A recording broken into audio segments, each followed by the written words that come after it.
Hey guys, this is our Disney Plus Dream Job submission video, but we're gonna have a different take on it because we're gonna do it in a podcast style because I feel like that is more creative than just talking to you guys directly through a camera. And my name is Duyen, I'm Jessica. I'm Rebecca. and this is our video. We'll start off with why we're fit for the job. Rebecca, what do you think? Well, I grew up with Disney a lot. Like, when I think of Disney, the first memory I come back to think about is the cassette tape. Those huge, bulky white ones, and then they're like different colors. Put it in, screen goes blue. It says, welcome to Disney. The orange, the blue, and the video starts and you can't skip anything. But then, like, thinking back on it, when you first watch a movie, you're like, oh my god, I want to just skip the intro, I want to watch the movie.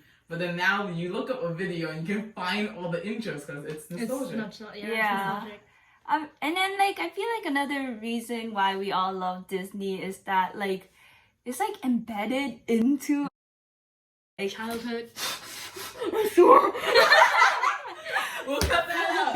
We'll beep it out. Beep it. But no, yeah. but then, so keep going. Just keep going. It's fine. We'll beep it out. Okay, so I feel like it's like embedded into Our childhood. our childhood. It got me personally through a lot of tough times, or it gave me like someone to look up to when like there's not a lot of like. Okay, I don't know where I'm going. I'm on a tangent now. I don't know. It's like when you watch Disney movies, it's like somewhere you can escape to. You don't have to think about anything else. I mean, as a kid, you don't have as much worries, but now it's like every time you see a new movie come out, it's like, wow, I'm excited.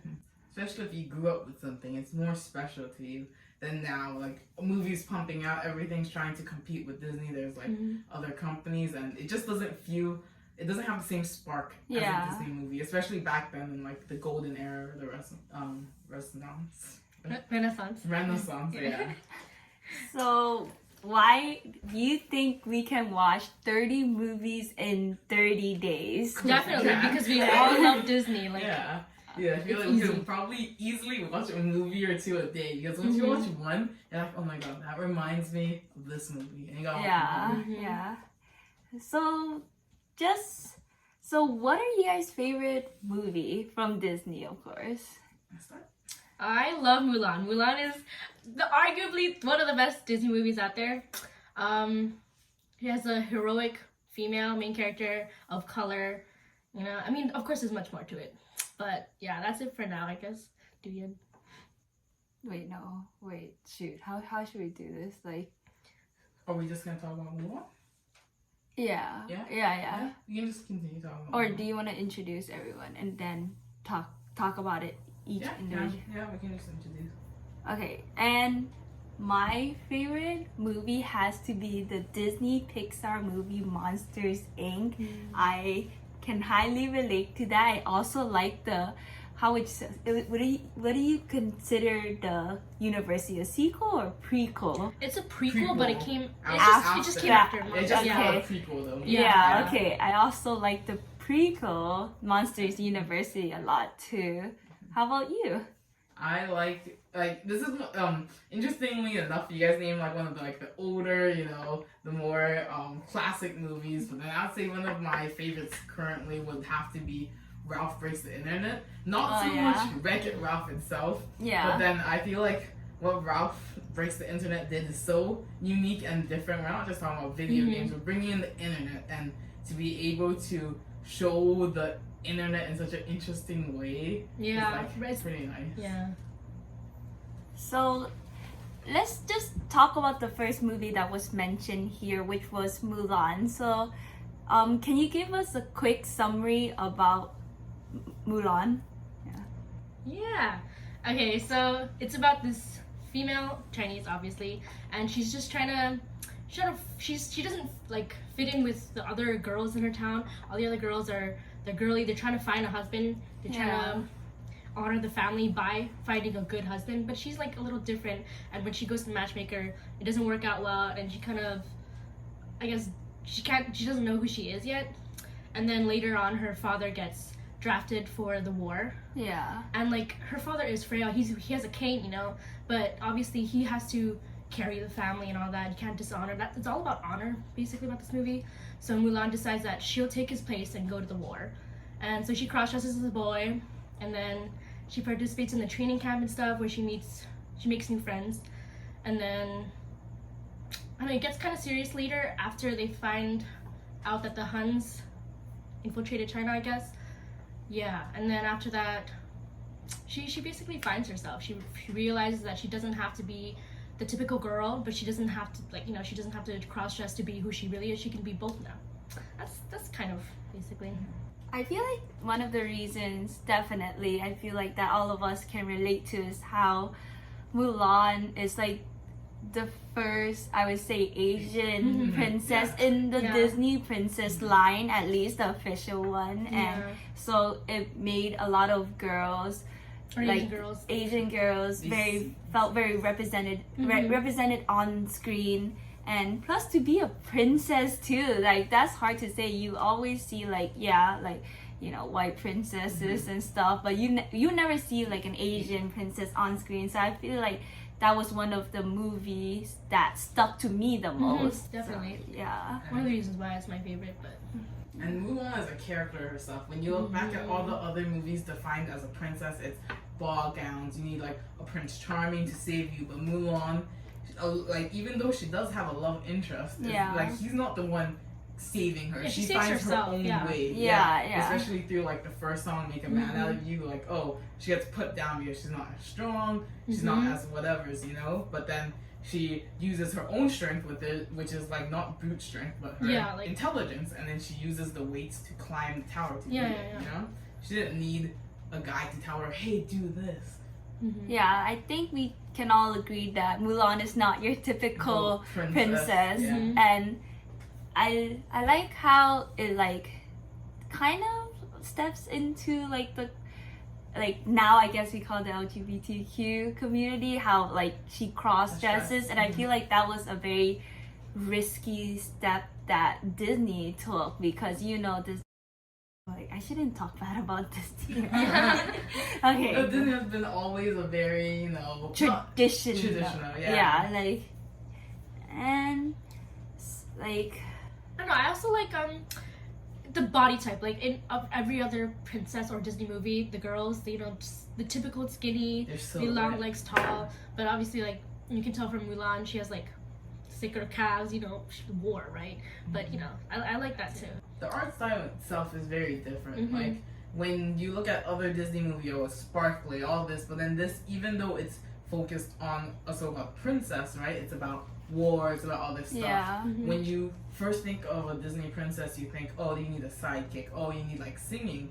But then Mulan, interestingly enough, has very few songs, and when it got serious, it became a real movie with a plot, not just, oh, a princess needs to solve her own problems. It's her saving her kingdom. Yeah. So, why does Mulan have so little song? I feel like there's only like 3-4 songs that I could think of off the top of my head.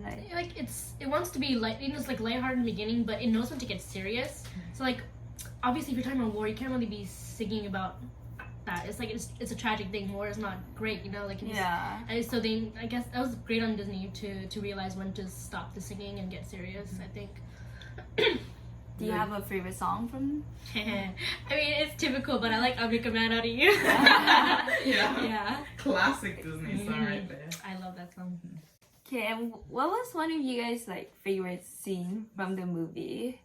I would say like, even though it's part of the song, like "Girl Worth Fighting For," the moment the mood changes, you see it immediately. They're all grabbing snowballs, they're ready to fight, and then the camera turns, you see the war, everything just stops, and then from then on, there's no more songs throughout the movie. That was the last song, because you realized, oh, this is really serious, not just about Mulan trying to like save her father, it's them trying to save China. Yeah. I think my favorite scene is near the ending when she's not Ping anymore, she's Mulan. I guess she's both Ping and Mulan together, because that's when she finally finds herself. She doesn't have to be Ping, but she doesn't have to be her old self, and you see all her cool fight scenes, right? Yeah. That's very cool. I feel like my favorite has to be towards the beginning when she sneaks behind the dad's back and she sneaks behind the dad's back, and then she goes open the door with his Oh, bodysuit. yeah, I like and, I like that. and like she like cuts her hair. Yeah. You can't forget. I like that BGM, the background music though. Yeah. And then the lightning, and then the grandma wakes up and realizes Yeah. Mulan's gone. Yeah, I love that Yeah, I whole do like scene and how she cuts her hair, and it's just so dramatic and Yeah, empowering, I and like she's that. sneaking back. I love that scene. Like that's like one of the most memorable scenes of Mulan, I feel like. In that scene, the reflection of the door handles, the dragon, and her, her face is right on top of Yeah, that. And yeah. so symbolic. Yeah. So what do you guys think about the live action that's gonna come out? I'm excited, but also kind of I don't know how it'll be because I know there's gonna be no songs too, and I guess it fits because it's live action about war, but I guess it'll be a little different. I feel like it'll be very serious. Okay. Because Not really especially without lighthearted. the lighthearted beginning, all the songs. You know? Yeah. It's not gonna be as funny, and I know there's no Shang, right? Yeah, they're replacing Shang with someone else. They're kind of changing the story. Yeah. I don't have like a strong opinion about the live action. I guess we'll see how it is, but as of right now, I don't know how it's gonna turn out. Mm-hmm. If that makes sense. Yeah. And Like, I just wonder if they're trying to take a more, like, historically accurate take on it. That's why they're, like, taking out, like, oh, like, was Shang not part of it? Because I know Mulan was, like, a true story, right? yeah. Yeah. So I'm like, oh, is Disney trying to, like, step into the more realism of Yeah, it? because That's why. Mulan animation definitely a lot different than the real story. Okay. Should we move on to... No. So we can get on with fun facts about Mulan. Okay, so yeah, you guys can do the Chinese fun fact. I'm not gonna do that. Okay. I want you to do the first one since you figured that one out. Okay. Oh. So then the, but this is kind of not as PG, right? Because okay, so the name that Mulan uses, everyone knows is Ping, right? But in Chinese, her name translates to Hua Ping, which is like the flower pot, and then like that's like a slang for like homosexual kind of, and that's why when she's first introduced, everyone in the army kind of like just looks at her or Hua Ping, and it's like, that's your name? Like what? And then you like with that joke, you understand why the three characters who later on becomes her best friend like make fun of her a lot. Like they take her stick, they throw a Beetle in her shirt. It's like, because that name's ridiculous. But then in the English version, it's just like, oh, Ping. Ping, yeah. Just Ping. If you don't know the meaning, it sounds a lot It's just more like, oh, lighthearted. yeah. Yeah. Ping is just a funny name. But then if you know Chinese, like Hua Ping, like, Oh no wonder. Yeah. No wonder that's why. Yeah. Yeah. And Um, then Let's see. Oh, I mean, I guess you kind of mentioned it, but it just also means flower pot. Hua, flower. I guess Ping would be the pot. yeah. And then I heard that Disney had to change their princess lineup officially, the requirement, because she is technically not like a princess, Mulan herself. So they made it so that what was it? She It had was like if you save your country or your kingdom, Yeah. you're a princess. But Yeah. before it was like sidekick. Oh, Cinderella, mouses. Like Sleeping Beauty, like the fairies and yeah. I stuff mean, like Mulan that. does have a Mushu. side. Ricky and Mushu, yeah. Yeah, but she didn't. It wasn't like she was married. Yeah, Into- she's not. She's just never she's not technically a princess. Yeah. Like, Like, she has With Shang, royalty. but he was just. he's like, not general, royalty either. right? He's just yeah. general Yeah. stuff. Yeah. So then it didn't really count. But then people are like, Mulan should be a princess. Because she you saved know? the country. Yeah. Yeah. And then, so leaving off of the Mulan topic, we can move on to, You can move on to your movie. okay, so Monsters Inc. So Monsters Inc. is just about, you know, two best friends, Sully and Mike, and they live together. They're roommates, they're co-workers, you know, they do everything together. And it's just about how they need to basically scare kids, go like sneak into their room, scare them to get energy to power the monster world. But like when we dig a little deeper in, you realize like the controversy behind it and everything, but we'll get into that later. So, and then basically one day they came across a door and then they were gonna go scare her, but then she was not scared, and then she accidentally snuck into the monsters world, and then they're afraid of her, which is very ironic because she's supposed to be afraid of them, and then it leads on, and then that's how the movie kind of starts. So I think what's good about the movie is how like it just shows a lot of like relationship, like friendship bond, and how like they live together and they work together, and they can't really like, they have to have like a good synergy together, or else they're not like, nothing's gonna work for them. They like coexist within each other. Yeah. What do you guys think of Monsters Inc. when you first watched it? I thought it was very interesting because it's like monsters, you know. Before it's like, I mean, there was Lion King, but that's not really monsters, and then there's all princesses. But you know, that was just Monsters Inc. You know, I was like, wow, this is fun. Like, there's a lot of, it's very bright. Like, there's so many colors, all the different colored doors and stuff. So I liked it. You know, it was lighthearted sort of in the beginning. Yeah. I like all the character designs. Like, Disney really went all out to make sure you knew each distinct monster, and you wouldn't think like, oh yeah, like, oh, was it like the blue guy or like the other furry guy? Like, no, you know, Mike, One Eye, so big blue boy, and then Harry, and there's like the two bad guys. Ironically enough, are like reptiles. You know, they're like sneaky and gross. What's your guys' favorite scenes? I definitely I gotta think about this. Okay, you guys can go first.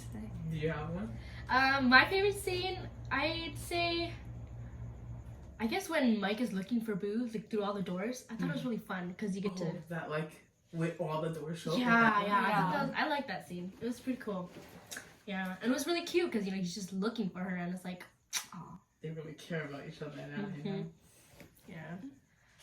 I like the scene where they get captured and thrown into the snow guy's place. I don't know, the Yeti. Yeah. Oh yeah. And then he's like, I have snow clothes. It's yellow. He's like, don't eat. Yeah, no, I definitely remember that scene too. That's funny. My favorite scene just comes from the workup and up until they met like Boo. Like you can see like how like he manages her, and then like he always forgets to do the paperwork, and he talks to Roz, the mean old cranky lady, and it's just like the journey, the everyday life that led to the turnabout part. I like that whole scene. It was very peaceful. That's why. It's such a tearjerker though when they put the door back together. Yeah. At the very end, and then he just gives like Mike gives Sully the last piece, and then just like the light turns red. Yeah. Cry. Yeah. Oh my gosh. You guys have a favorite character? I definitely relate to Mike a little more. Like, we can talk about like university later, but just how he's the one in the back, kind of like not taking the credit for it, but he's the one that kind of manages Sully. Sully, you know, like he's a good character and all. Like I love Sully, but he just goes in scared, gets out done, kind of thing, right? Mike is like, oh yeah, you have to check if this door's right. Is this even our door? Is this our kid? Like, you know, he does all the background work, which I can relate to a lot. So I definitely like Mike more. How about you guys? I like Sully. I mean, like, okay, I definitely like Mike, but I like Sully because I don't know, it's cute that he's, you know, he's so tough, but when it comes to Boo, he's so soft. Yeah, it's so cute. See a different side of him. Yeah. It's like he's not always like the number one scarer person. Yeah. Honestly, I have to like Mike more because he struggles so much more, and then like even though like so much things put him down, he's still positive about it. Especially like, oh my god, we got put onto the magazine. Nope, stickers on your face, no one's gonna see you. And then he's like, oh, and then like at first he thought, oh, he's gonna be so disappointed. And then but he was like, no, we're on the magazine, and you just see, oh, it's like it's all the thought that counts for Oh him. yeah. I Yeah. forgot about that. That's like in yeah. the very beginning. Yeah. No, like and like for Mike too, he figures out like you don't have to scare them. You can you can laugh. Yeah. Like make them laugh instead to power, and like that's He's so positive. Yeah, definitely. And like I guess I read up on the Penn State University, like they did like a little like a blog blurb about Monsters University, and they just said that how this film was released like 2 months after when 9/11 came out, right? And it like related to how when you get the scream and when you're low on the scream means you're low on power for your city, right? And they took that and they related to the real world and how like gas prices and so many people were worried about like not having enough oil and stuff, and that's when America had to really like think about like alternative energy and alternative fuel to like I feel like that was a great like connection point. Not a lot of people see that at first. I feel like that is something you do have to think about like on another level, just to see how like these Disney films, even though they're all like fun and happy, Like, family, to the real yeah, world. it definitely shows a lot of relations to the real world and like how we can, take that into account. Yeah. So, how do you guys feel about Monster University? We can get into that now, right? The prequel.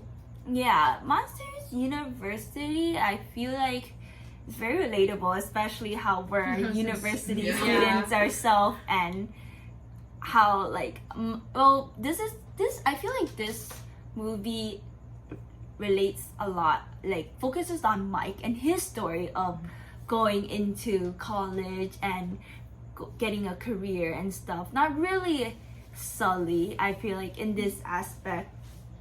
And it's just about how Mike wanted to be a scarer, but he couldn't because he's not big, he's not tough, he doesn't not look the typical. he doesn't scary. look intimidating. He's this The short nerdy, green monster one. with braces and everything, and he realized that he doesn't have to be a scarer to be in like get the career that he wants, or to be in the field of career he wants. That's why he ended up like managing this the monster. But it's just like him going to the struggle of like being bullied, figuring out himself, going into like how he wants to be in like a cool fraternity house, but then he ended up in like the what's their name? Uzma Kappa. I So think cute. yeah.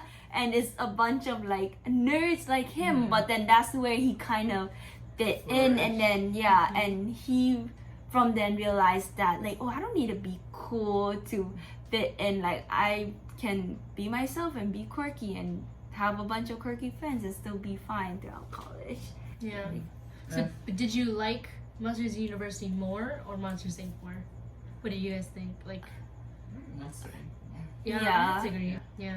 As like I feel like Monsters University is just one of the sequel or prequel, I guess, that kind of wasn't that disappointing. Like I know a lot of other previous ones, when they make the second one, it's like, oh, it's not as good, or like it's just It's kind of all over the place. But yeah. Here it connects to the story. I feel like it had a good workup that led up to Monsters Inc. Even though Monsters Inc. came out first, but it didn't feel like it was out of place at all. At least for me, if someone were to give me the films and said that this one was Monsters University was first versus Monster Inc., I wouldn't know, right? But then you would know. But yeah, I feel like Monsters Inc. is definitely the original, and that I would like that more. Yeah. And like just the story behind it, like it still ties heavily into their friendship. Like just because you're in the worst fraternity or group doesn't make them any weaker. Yeah. As a whole. I think that worked really well with like how what's that lizard's name? Randall. Yeah. Randall turned out he started off as a nerd. He had glasses, but the thing that led him to the wrong path was he didn't have a best friend. He didn't have someone like, even though Sully and Mike didn't start off as best friends. Yeah. They had like, each other in the end. Yeah, they had each other. They went through this like fraternity and they stuck through it to find their dream job. Yeah. But then with him, like, he lost his way without like that friendship and that like positivity with him. Yeah. So, some fun facts about monsters, or just monsters. Monsters in general. Sorry, my bad. Is I feel like, do you guys remember the scene with that orange monster and how? The orange and yellow Yeah, monster. yeah, I forgot his name, but like the sock protocol and how they had to call everyone over and then they like That's right, yeah.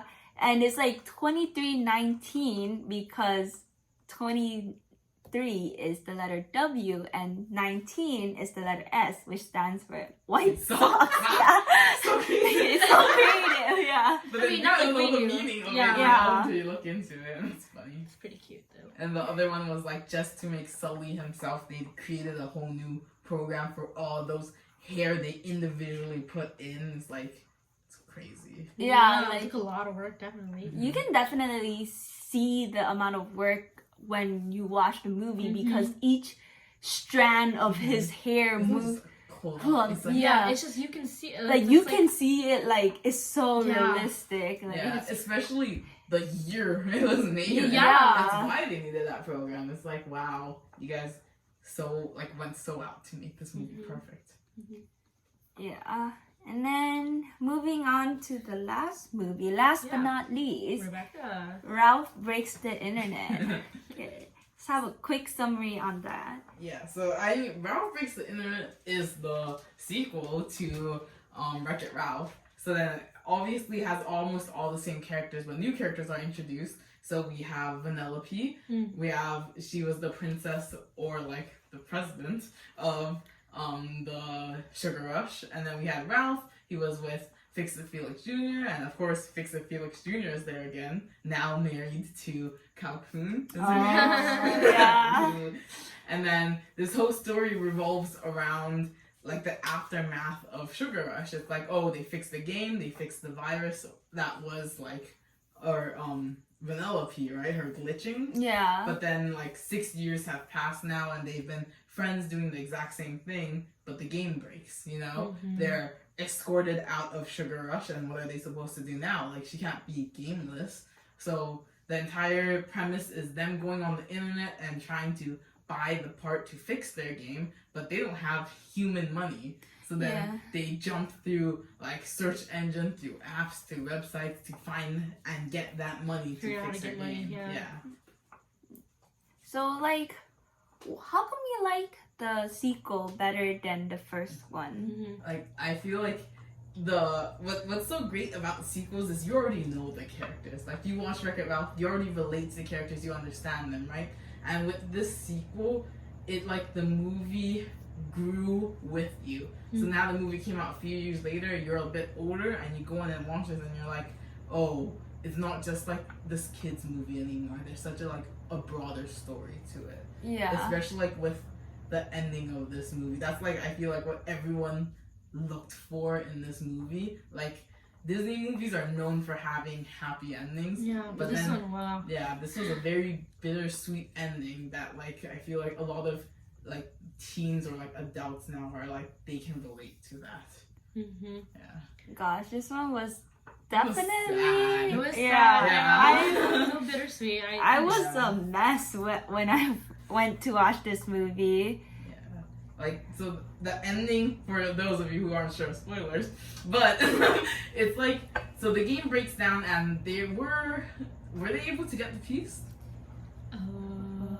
Because all I remember is just immediately right after that. No, but she didn't really care about it anymore because she wanted to go into that. Yeah, she wanted. Okay, so she like what happens is Vanellope meets a new girl, Shank, and then she has this awesome racing game. Like she was getting tired of Sugar Rush. It's the same route. It's the same everything. She's been through everything. But then with the internet, with the introduction of this, everything is changing. You have people logging in. It's a multiplayer game. Yeah, so it's it's changing, always right? And different. Vanellope loved that. She wanted to stay there. And then in the end, her decision was to stay in the internet versus in the arcade with Ralph. Yeah. And then you just see their friendship for what, 6-7 years, and it's not gone like that, but it you feel it like, oh, you're going up, you're going through different paths, but it doesn't mean that you're not friends friends anymore. anymore, It's just that now that she wants different things than Ralph, and and you can see that it's not like they call each other and everything, but it's just not enough. Yeah.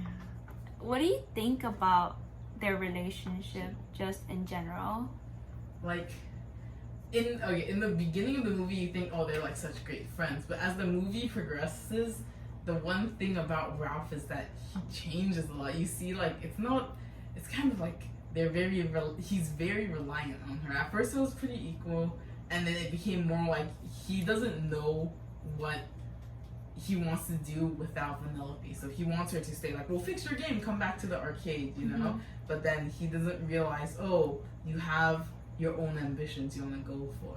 He's like he's so like dependent on her. He I don't know, if you can see in the movie that he's always just stuck to her, like, oh, I can't live without you kind of thing.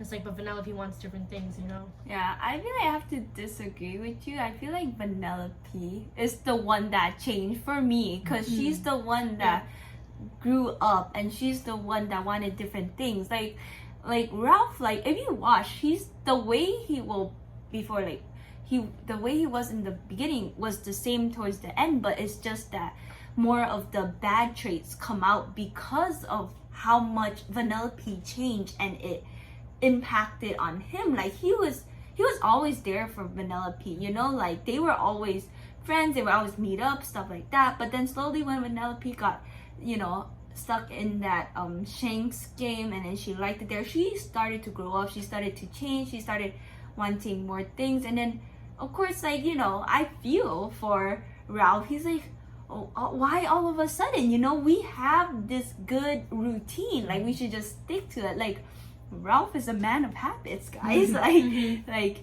and then Vanellope wants different things, so then of course she's the one that's changing per se, and she's the one that doesn't need him anymore, and then hence comes out his bad side, you know, his like, oh yeah, now I need you, I want you in my life, his clingy side, if you were to say. And I feel like their relationship slowly took a turn to a more like toxic relationship in a way, but I guess that's like where you see the truth in their relationship, and then how that would change into a new leaf afterwards. What do you like, I don't know, like from that I just think it's more like if you do the same thing every day for like 6 years, every time the arcade closes down, I can see where Vanellope comes from. Oh, you don't want to, like, okay, we go to Papper's, we drink some root beer, we go to like Tron, we play around, and then we just wait until the arcade opens again. It's monotonous, you know? It's like every day is it's the kind same. of boring. Like, of course, Ralph doesn't mind. Like, he finally has a friend. He never had that before. And then like, this is the life. He couldn't think of anything different. But when introduced to all these things, I felt that he should have understood where Vanellope came from. Every time she said, oh, this place is kind of cool, he's like, nope, go back to Sugar Rush. You know, he wouldn't let her grow. And it was more like him holding her back. And then when he finally found out, like, he went as far as to get a virus to try destroy Shanks' game. It's not really Shanks' fault that Vanellope fell in love with his, like, definitely. But then he tried to ruin this entire system. But at least in the end, he found out, like, oh, this is on the both of us. Like, you should have talked to me, and I should have understood more. You're like just that. in a bad place at the time, made some rash decisions, you know. But then in the end, like, it's still bittersweet. They, like, understand where each other's coming from, and they still love each other a lot as friends. But then they understand that, oh, if we want what we want, like, we're not going to see each other as much. You can't just come over whenever you want and everything like that. He was able to let go of her and let her do what she wanted because he loved her. Yeah, I guess, you know, all of us can relate to Ralph in a way where, you know, when things don't go our way, we have to, like, you know, we cry about it, but then we have to deal with it and learn how to work around it or Mhm. adapt with it, stuff like that. Yeah. And like, I don't know, what did you guys think about the movie overall? Like the other characters, like the new, more introduced character, like I don't know, like favorite scene, favorite movie. Ooh, favorite scene. I mean, this is probably for a lot of people, but that princess scream, I thought it was just really funny. Yeah. Yeah, and then I mean, Mulan, she showed up, so I was very happy. Yeah, they're like the bomber jacket. Yeah, that's so I nice. loved her modern look. It was really cool. Yeah. I feel like I loved it when they stepped into the dark Oh, web. that was so funny. Yeah, I like that part too. And how the guy with the arm His buddy. His little brother. Yeah, was that his little brother? No, he had a stick, yeah. Yeah, and then it was like crazy just to see them depict the Dark side, the web. dark web. Shacks and it's Yeah. like all closed up and everything like that. And everyone's like, oh, it's not in the beginning when you see the internet, there are all these smiling models, and then now in dark web, everyone has like black hoodie on, Yeah. walking out like that. I definitely like we mentioned Shank, she's like one of the new characters, but I like Yes. Yeah. And Bookworm. I feel like Bookworm was like, yes, he had like a very small role, but a small but important role because he was like the search engine that got them to where they wanted to go. And then they hid in his little shack afterwards. Yeah. Like, what were you guys' favorite character? Favorite character? I would say... This is the dumbest character. He's the one that reminds him, I'm your E-boy. And he keeps popping up, and then Ralph is never mad at him. He's like, thanks, E-boy. He's like, yeah, give me hours left. Thanks, E-boy. Yeah. He's so cute. He's just a little messenger boy. Yeah.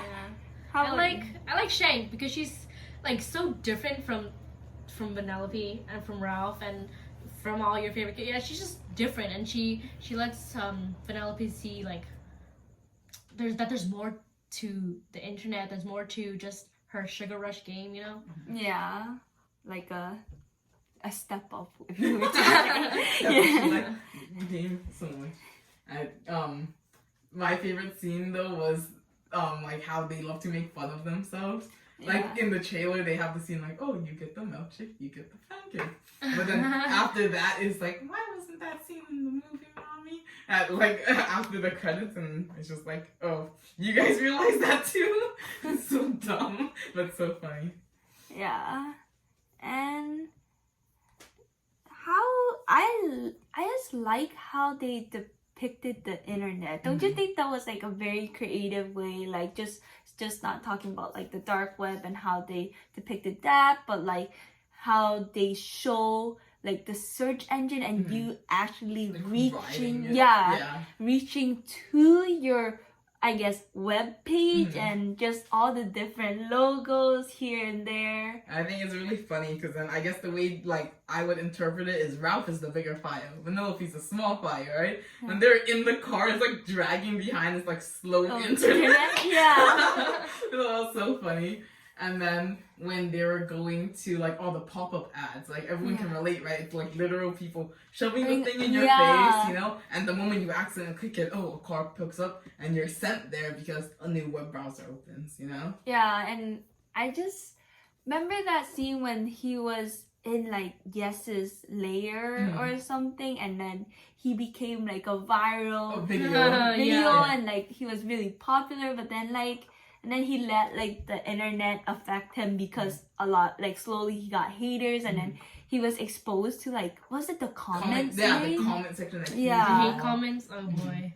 Yeah, and I feel like that was like a really like eye-opener. Yeah, because like, you know, we deal with that, like not like we ourselves, but like a lot of people deal with like online hate and stuff. That's a very like 21st century like cyberbullying type of thing to relate to. So I'm glad they kind of incorporated that into the movie. Yeah. And I like the villain of the movie isn't like your typical villain. Like I kept thinking, oh, Yes is gonna turn their back on them. Yes is gonna become the bad guy. She seems too nice, too good to be true. Yeah. And then in the end, Ralph, he yeah, was his own enemy of the story. Like he gets a virus. Like I understand he didn't think it would go that far. He thought, oh, I'm just gonna mess up Shank's skin a little bit, get rid of it, get rid of the virus, everything's fine. But then it grew into a huge proportion, and the virus turned into Ralph. Yeah. And then you just see like he sees the problem himself. It was like, oh, like I'm the one messing up. I shouldn't have released this virus. I shouldn't Yeah. have done everything. And then when Vanellope was in danger, he was like, take me instead, you know, like this is my problem, I want to fix this. Yeah. That was like an eye-opener how you can be your own enemy. Kind of. That's what it taught the kids, you know? And like sometimes you don't know what you're doing until you see how it affects the people you love and the people around you. Yeah. Any last words for our last movie?